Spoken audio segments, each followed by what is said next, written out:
Friends, आप सभी का फिर से स्वागत है आपके अपने YouTube चैनल शिक्षा संकल्प एकेडमी में। आज हम लोग विज्ञान के जीव विज्ञान शाखा अंतर्गत तीसरा अध्याय परिवहन के बहुत ही महत्वपूर्ण ऑब्जेक्टिव्स को देखने वाले हैं, जो आपके एग्जाम की दृष्टि से बहुत ज़्यादा महत्वपूर्ण होने वाला है। तो चलिए शुरू करते हैं। पहला प्रश्न है, एक कोशिकीय शैवाल में जल का परिवहन होता है। क परासरण द्वारा, ख चालनी नलिकाओं द्वारा, विसरण द्वारा या जाइलम वाहिकाओं द्वारा। तो जो शैवाल होते हैं उसमें जल का परिवहन विसरण के द्वारा होता है। ठीक है। दूसरा नंबर क्वेश्चन है, पानी एवं घुलित खनिज का पौधे में स्थानांतरण होता है जाइलम नलिकाओं द्वारा, फ्लोएम द्वारा, मृदुतक द्वारा या दृढ़ुतक द्वारा। तो पानी एवं घुलित खनिज में पौधे का स्थानांतरण जाइलम नलिकाओं के द्वारा होता है। उसके बाद तीसरा नंबर प्रश्न है, पौधों में खाद्य पदार्थों का स्थानांतरण किस रूप में होता है? ग्लूकोज के रूप में, सुक्रोज के रूप में, स्टार्च के रूप में या प्रोटीन के रूप में। तो जो पौधों में खाद्य पदार्थों का जो स्थानांतरण है वह ग्लूकोज के रूप में होता, ग्लूकोज नहीं, सुक्रोज के रूप में होता है। ठीक है, ऑप्शन नंबर ख सही है। ठीक है। 4 नंबर प्रश्न है, फ्लोएम से खाद्य पदार्थों का परिवहन पौधे में किस दिशा में होता है?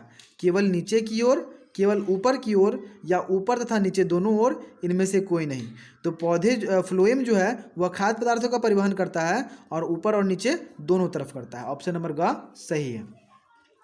5 नंबर प्रश्न है, जल तथा घुलनशील लवण का मूल रोमों से पत्तियों तक पहुंचाने की क्रिया किस ऊतक द्वारा संपन्न होती है?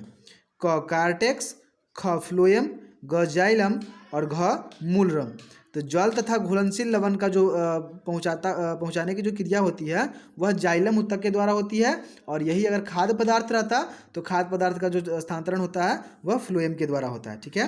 क्वेश्चन नंबर 6 है, रक्त इनमें किसकी उपस्थिति के कारण लाल दिखाई देता है? ये बहुत ही कॉमन क्वेश्चन है बट बहुत वीवीआई क्वेश्चन है। जो रक्त है वह हीमोग्लोबिन के कारण लाल दिखाई देता है। ठीक है। क्वेश्चन संख्या 7 है, शुद्ध या ऑक्सीजनित रक्त को हृदय से शरीर के विभिन्न भागों में ले जाने वाली रक्त वाहिनियाँ क्या कहलाती हैं? तो जो शुद्ध या ऑक्सीजनित रक्त को ले जाती हैं वे धमनियाँ कहलाती हैं, और जो अशुद्ध या विऑक्सीजनित रक्त को ले जाती हैं वे शिराएँ कहलाती हैं। ठीक है। लेकिन इसका एक अपवाद होता है, जो कि फुफ्फुस धमनी है या फुफ्फुस शिरा होती है वह उल्टा काम करती है। ठीक है। वह जो फुफ्फुस धमनी होगी वह अशुद्ध रक्त को ले जाती है और फुफ्फुस शिरा शुद्ध रक्त को ले जाती है। लेकिन अगर सीधा क्वेश्चन में पूछा जाए कि शुद्ध या ऑक्सीजनित रक्त को हृदय से शरीर के विभिन्न भागों में ले जाने वाले रक्त वाहिनियाँ क्या कहलाती हैं, तो वह धमनी कहलाती है। ठीक है। क्वेश्चन नंबर 8 है, हृदय के वेश्मों का शिथिलन क्या कहलाता है? तो शिथिलन जो है वह डायोस्टोल कहलाता है, और जो संकुचन है वह सिस्टोल कहलाता है। ठीक है। दोनों याद रखेंगे, एक एक साथ दो ऑब्जेक्टिव हो जाएंगे। अगर शिथिलन दिया रहे तो डायोस्टोल, और अगर संकुचन दिया रहे तो सिस्टोल। ठीक है। नेक्स्ट क्वेश्चन देखेंगे, चालनी नलिकाएं कहाँ पाई जाती हैं? तो चालनी नलिकाएं जंतुओं में, जाइलम में, फ्लोएम में या एकोशिकीय पौधे में। तो चालनी नलिकाएं जो है वह फ्लोएम में पाया जाता है। कहाँ पाया जाता है? फ्लोएम में पाया जाता है। ठीक है। नेक्स्ट क्वेश्चन है, चालनी पट अवस्थित रहता है, कहाँ अवस्थित रहता है?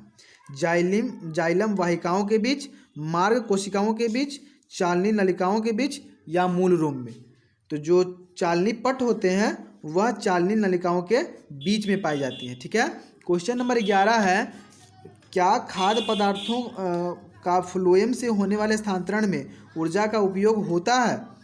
तो हाँ, खाद्य पदार्थ का जो फ्लोएम से स्थानांतरण होता है उसमें ऊर्जा का इस्तेमाल होता है। हम सभी जानते हैं कि किसी भी जैविक कार्य में ऊर्जा का उपयोग होना निश्चित है। बिना ऊर्जा के हम लोग किसी भी जैविक कार्य को संपादित नहीं कर सकते हैं। अंतिम प्रश्न है, रक्त प्लाज्मा में निम्नलिखित में किसकी मात्रा सबसे अधिक है? तो रक्त प्लाज्मा में जल की मात्रा सबसे अधिक होती है, यानी ऑप्शन नंबर घ सही उत्तर है। उम्मीद करते हैं आपको हमारा वीडियो पसंद आया होगा। अगर पसंद आया है तो लाइक करें, दोस्तों में शेयर करें, और पहली बार है चैनल पे तो चैनल को सब्सक्राइब ज़रूर करें। धन्यवाद।